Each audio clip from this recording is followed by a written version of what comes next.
राजस्थान की एक अदालत से एक फैसला आया।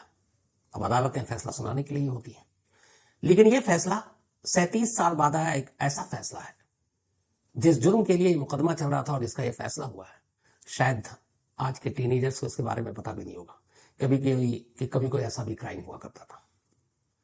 क्राइम तक फैमिली मेंबर्स में से बहुत सारे ऐसे लोग हैं जो यंग हैं, और मुझे लगता है कि शायद आप में से कुछ को पता भी हो, पर ज्यादातर लोगों को ना पता हो कि हमारे देश में एक दौर ऐसा था जब शादी होने के बाद अगर पति की मौत हो जाती तो पत्नी को दुल्हन बनाकर पति की चिता पर जिंदा लिटा दिया जाता या जिंदा बिठा दिया जाता।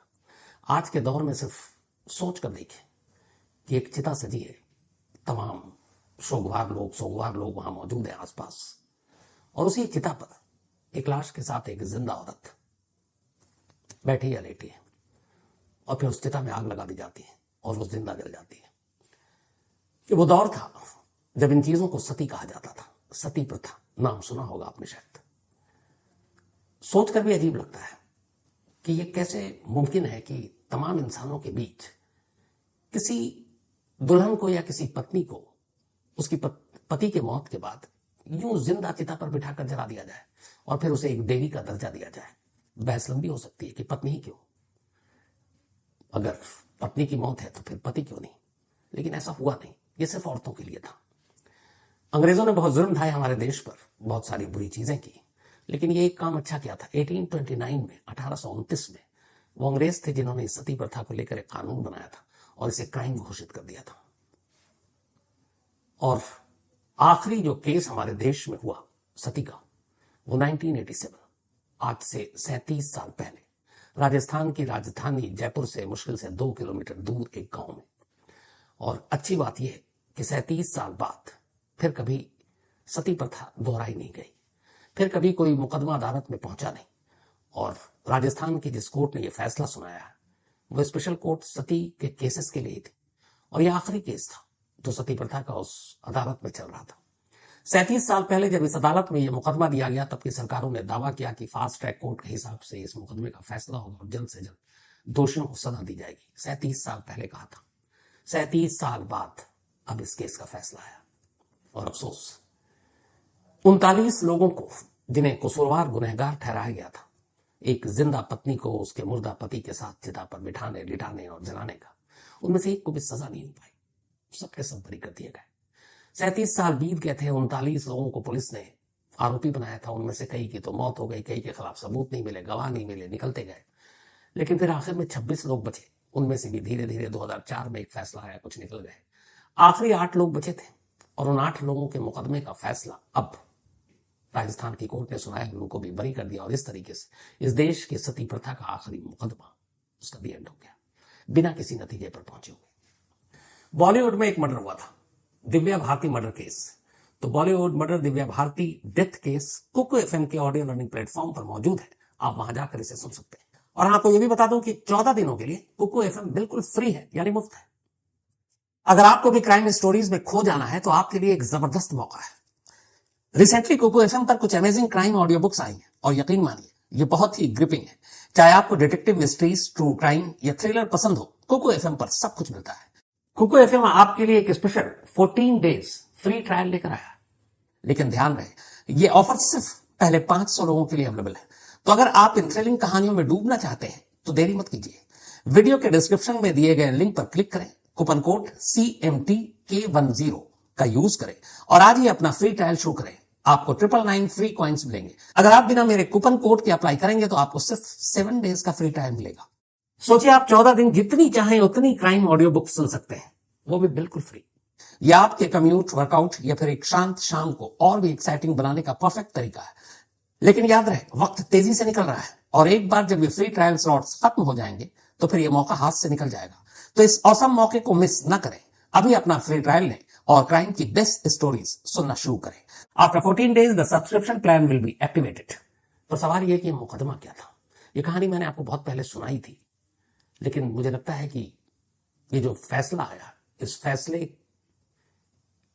को सामने रखते हुए इस मुकदमे को भी जानना जरूरी है। 1987 की बात है, जनवरी का महीना था। जयपुर से कुछ दूर एक गांव, जिस गांव का नाम दिवराला, वहां एक नौजवान रहा करता था जो ग्रेजुएट था और उसका नाम था माल सिंह शेखावत। माल सिंह शेखावत ने जब कॉलेज पास कर लिया तो घर वालों ने कहा इसकी शादी कर देते हैं। ये वो दौर था जब शादियां जल्दी हो जाती थी। लड़की देखनी शुरू हुई। 2 गांव छोड़कर एक गांव में एक लड़की उन्हें दिखाई दी। रिश्ता तय हो गया। उस लड़की का नाम था रूप कंवर। 18 साल की लड़की, 10वीं पास, ठीक ठाक फैमिली। रूप कंवर के पिता का ट्रक का कारोबार। दोनों के बीच जनवरी 1987 में शादी हो जाती है।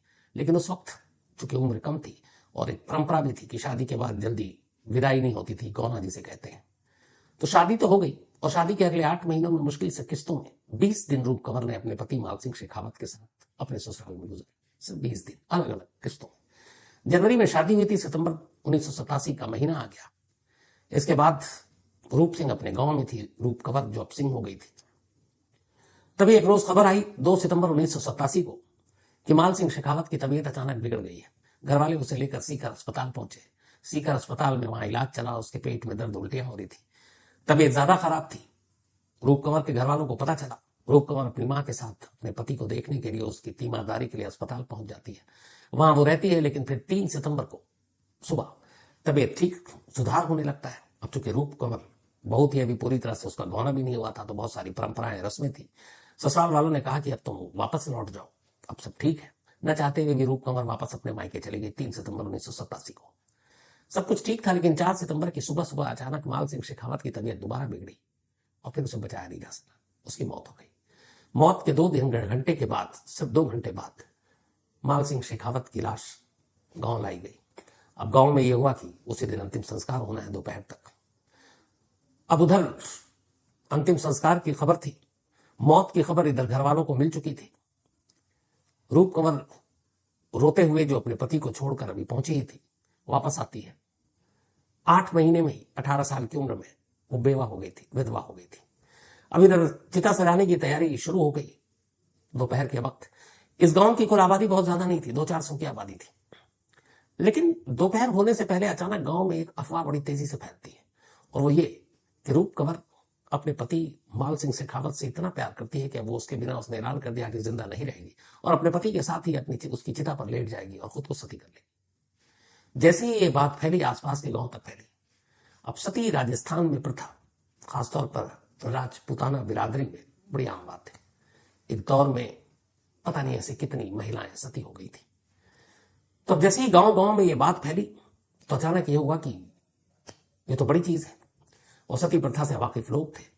हालांकि अंग्रेजों ने 1829 में बंद कर दिया, लेकिन फिर भी जानते हुए कि गैर कानूनी है, लोगों ने गांव पहुंचना शुरू कर दिया।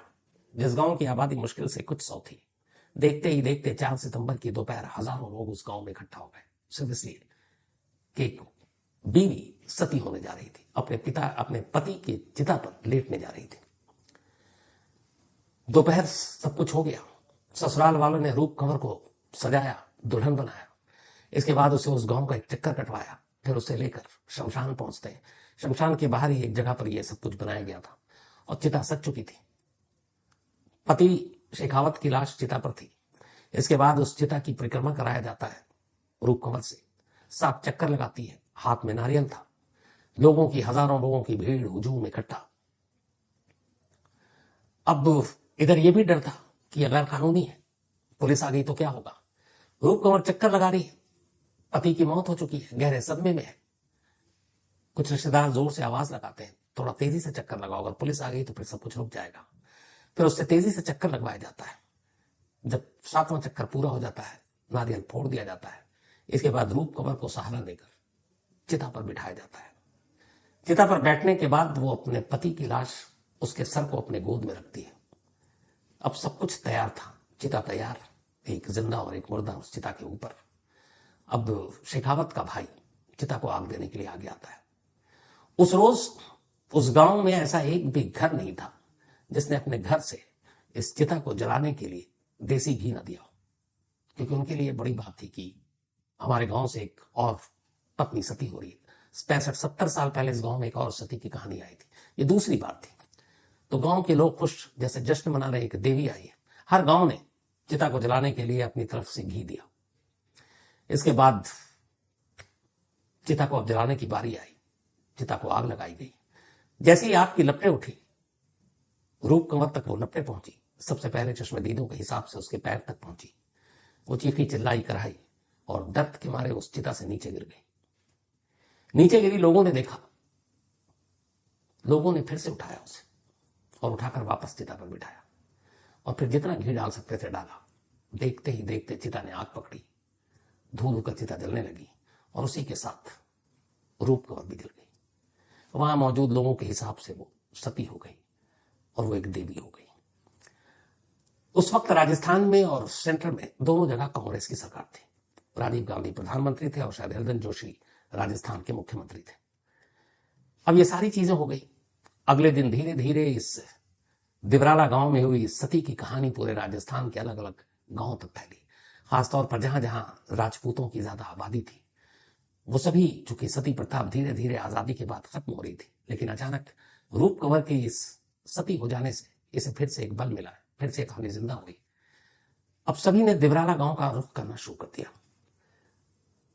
5 दिन के बाद अचानक कुछ गांव के लोग जो इस प्रथा के खिलाफ थे, पढ़े लिखे थे, उन्होंने तमाम पुलिस से बात की, कोई कुछ कहने के लिए, क्योंकि पुलिस में भी सारी बिरादरी के वैसे ही लोग। उन्होंने कहा हम इस धार्मिक मामला इसमें बीच में नहीं पड़ेंगे, कानून को अलग रख दिया, कोई कुछ करने को तैयार नहीं। कुछ लोगों ने राजस्थान हाईकोर्ट के चीफ जस्टिस थे उस वक्त, उनको लेटर लिखा और कहा ऐसा ऐसा हुआ है। उन्होंने इस लेटर को ही एक आदेश के तौर पर लिया और पुलिस को हुक्म दिया कि इस मामले की जांच करो और एफआईआर दर्ज करो। 5 दिन के बाद 4 सितंबर 1987 को रूप कंवर सती हुई थी। 9 सितंबर 1987 पहली बार एफआईआर दर्ज की गई। लेकिन एफआईआर दर्ज करने के बाद पुलिस वालों ने कहा कि हमें तो गांव में एक भी चश्मदीद ही नहीं मिल रहा है, किसके खिलाफ दर्ज करो, कोई नाम नहीं। फिर भी जांच जारी है, हाईकोर्ट का आदेश है। इसी दौरान में एक दूसरी खबर हो गई और वो ये कि 13वीं के दिन यानी 4 तारीख को ये सती हुई थी और उसके बाद 12 सितंबर को उसी गांव में दिवराला में एक चुनरी आयोजन होगा और उसी जगह जहां पर रूप कंवर सती हुई थी वहां एक मंदिर बनाया जाएगा। रूप कंवर को एक देवी का दर्जा दिया जाएगा। अब ये बात धीरे धीरे वहां से निकलकर जयपुर से होते हुए पूरे राजस्थान और फिर दिल्ली तक ये खबर दस्तक दे देती है। अब जब दिल्ली तक ये खबर आती है, उसके साथ नेशनल मीडिया उस वक्त वो भी खबर आती है कि आज के दौर में भी एक महिला सती हो गई, ये शर्मनाक है।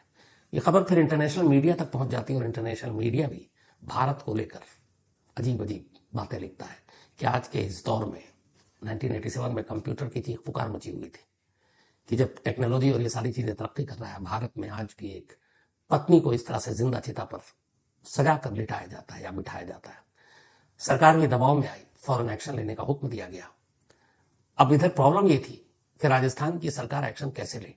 अब उनकी भी मजबूरी थी कि उनके मंत्रिमंडल में बहुत सारे जो विधायक थे, मंत्री थे, राजपूत बिरादरी से आते थे और वो इसके खिलाफ जा नहीं सकते थे। अब दिल्ली तक जब यह खबर पहुंची, उसके बाद इंटरनेशनल मीडिया में यह खबर पहुंची, फिर तो हर तरफ थू थू होने लगी, क्योंकि जिस सती प्रथा पर 1829 में बैन लगा दिया गया था, जिसको लेकर तमाम अलग अलग महिला संगठन वो विरोध कर रही थी, जब ये खबर आई तो हर तरफ देश भर में विरोध प्रदर्शन शुरू हो गया महिलाओं के अधिकार को लेकर। सरकार भी फिर झुकी, सरकार ने फौरन एक्शन लेने के लिए कहा। इसके बाद राजस्थान सरकार से कहा गया। अब राजस्थान सरकार की दिक्कत यह थी कि उनके कैबिनेट में भी ज्यादातर विधायक या फिर मंत्री वो भी राजपूताना बिरादरी से। अब वो कैसे जाए, मामले को धार्मिक रंग में देने की कोशिश की गई। तो अब हर तरफ से ये सारी चीजें, उधर जो हाईकोर्ट है राजस्थान का, उसने ऑलरेडी सो मोटो लिया हुआ है और इन सब के बीच में अब ये चुनरी का रस्म जो था और साथ में उस दिन मंदिर बनाने का, अब ये था कि क्या किया जाए, क्योंकि ये भी था कि लॉ एंड ऑर्डर बिगड़ सकता है। जिस तारीख को ये होना था 13वीं के दौरान, 13वीं पर इस गांव की आबादी जैसे मैंने आपको बताया बहुत कम थी, लेकिन जब ये खबर पहुंची धीरे धीरे सभी लोगों से कहा गया कि वहां पहुंचे और इसको बहुत बड़ा आयोजन करना है। उस दिन 1 लाख लोग इस दिवराला गांव में पहुंच चुके थे, 1 लाख लोग। अब वो धीरे धीरे अलग अलग खेपों में आ रहे हैं, ट्रकों में आ रहे हैं, बस में आ रहे हैं। इधर हाईकोर्ट का आदेश है कि इसको रोकना है, सरकार की भी सख्ती है। उधर पुलिस कह रही है कि क्या करूं, कहीं ये मामला गड़बड़ ना हो जाए लॉ एंड ऑर्डर के चक्कर में। तो फिर ये हुआ कि अंदर खाने की जो खबर थी वो ये कि उनसे कहा गया कि इससे पहले कि कानून रोके, पुलिस पूरी फोर्स वहां पहुंचे। तारीख इन्होंने जो बताई उससे पहले उन्होंने कहा कि तुम चुपचाप से 1 दिन पहले कर लो, और 1 दिन पहले ही इस चुनरी प्रथा को भी निपटा दिया गया और तमाम भीड़ 1 लाख लोगों की वहां पहुंची। इसके बाद खैर फिर पुलिस आती है, सब कुछ खत्म हो चुका था। अब चूंकि यह खबर पूरे देश में फैल चुकी थी, तमाम महिला संगठन लगातार धरना प्रदर्शन कर रही थी, तो अब सरकार को भी झुकना पड़ा। एफआईआर को लेकर सख्ती की गई। अब धीरे धीरे लोगों से पूछताछ की गई। 39 लोगों को चिन्हित किया गया, 39 लोगों की पहचान की गई और उनका नाम एफआईआर में दर्ज किया गया। इस दौरान इधर ये हो रहा है, इधर एक दूसरी कहानी अचानक आई कि क्या वाकई रूप कंवर ने अपनी मर्जी से अपने पति के साथ चिता पर जाने की ख्वाहिश जताई थी या उसके साथ जबरदस्ती की गई थी। तो इसकी सच्चाई तब खुली जब रूप कंवर के घर वालों ने बताया कि उन्हें तो इस बारे में पता ही नहीं था कि उनकी बेटी सती होने जा रही। न उसने बताया, न इवन घर वालों को बताया गया। कहा यह जाता है कि रूप कंवर से जबरदस्ती ये सारी चीजें कराई गई। और जो चश्मदीद थे, बाद में जब ये सारी चीजें आई, उनमें से कुछ लोगों ने गवाही दी कि जब जबरन उसको चिता पर बिठाया गया और जब अब चिता को आग लगी, उसके पैर झुलसने लगे, वो चीखती हुई नीचे खुद से कूदी, जिसको लोगों ने कहा था कि गिर गई थी। और वो चिता पर जाना नहीं चाहती थी, पर घर वालों ने और बाकी लोगों ने उसे जबरन उस चिता पर बिठाया। और फिर हर घर ने जो घी दिया था, वक्त से पहले लकड़ी ने आग पकड़ी थी और इस तरीके से रूप कंवर सती हो गई। 39 लोगों के खिलाफ यह मामला दर्ज किया गया। फास्ट ट्रैक कोर्ट बनाई गई। 87 की बात है। 87 से पूरा 37 साल आ चुके हैं। 37 साल के बाद अब इस केस का फैसला आया और कोर्ट ने कहा कि इनमें से कोई भी दोषी नहीं है, क्योंकि पुलिस किसी चश्मदीद को अदालत तक ला ही नहीं पाई। पुलिस किसी के खिलाफ कोई ठोस केस बना ही नहीं पाई। और उसके पीछे की भी कहानी यह है कि पुलिस बनाना भी नहीं चाहती थी, क्योंकि जिन पुलिस वालों को इस केस की तफ्तीश करनी थी, वो पुलिस वाले भी बटे हुए थे। उनमें से भी कुछ लोग उस सोच के थे जिनकी सोच थी कि सती प्रथा सही। तो कानून के रखवालों ने ही कानून की धज्जियां उड़ाई और इस तरीके से इस देश के आखिरी सती जो कांड हुआ, उसमें किसी को सजा नहीं हो पाई। लेकिन एक बात अच्छी हुई कि 1987 में इस रूप कंवर केस के बाद जिस तरीके से देश भर में एक मुहिम चली, महिला संगठनें आगे आई, लोगों को जागरूक किया गया। फिर धीरे धीरे लोगों में एक तरह से एक जागरूकता के साथ साथ जब वो पढ़ने लिखने लगे, पढ़ाई लिखाई की, तो सोच बदली और तब समझ में आया कि ये कहीं से भी किसी भी धर्म में ये सही हो ही नहीं सकता कि एक पति की मौत हो जाए तो पत्नी भी उसके साथ मर जाए। कैसे हो सकता है? यही वजह है कि 37 साल के, हालांकि 1987 में 10 और ऐसे केस रिपोर्ट किए गए थे, लेकिन उन सारे केसेस में हुआ ये था, इसी रूप कंवर के बाद कई और इलाकों में हुआ कि अगर रूप कंवर कर सकती है तो बाकी क्यों नहीं। और कई और इलाकों में कम से कम 10 ऐसी महिलाएं थी जिनको सती करने के लिए सारी तैयारी पूरी कर ली गई थी। लेकिन तब तक महिला संगठन इतनी ताकतवर हो गई थी कि ऐन वक्त पर पहुंची और उन्होंने इन सारी चीजों को रोका। उसके केस दर्ज हुए, लेकिन वो हुआ नहीं था। लेकिन 87 के बाद सबसे अच्छी चीज ये हुई कि 37 साल हो गए, उसके बाद इस देश में, खासतौर पर राजस्थान में जहां सबसे ज्यादा ये सती प्रथा थी, कोई भी केस कभी सामने नहीं आया।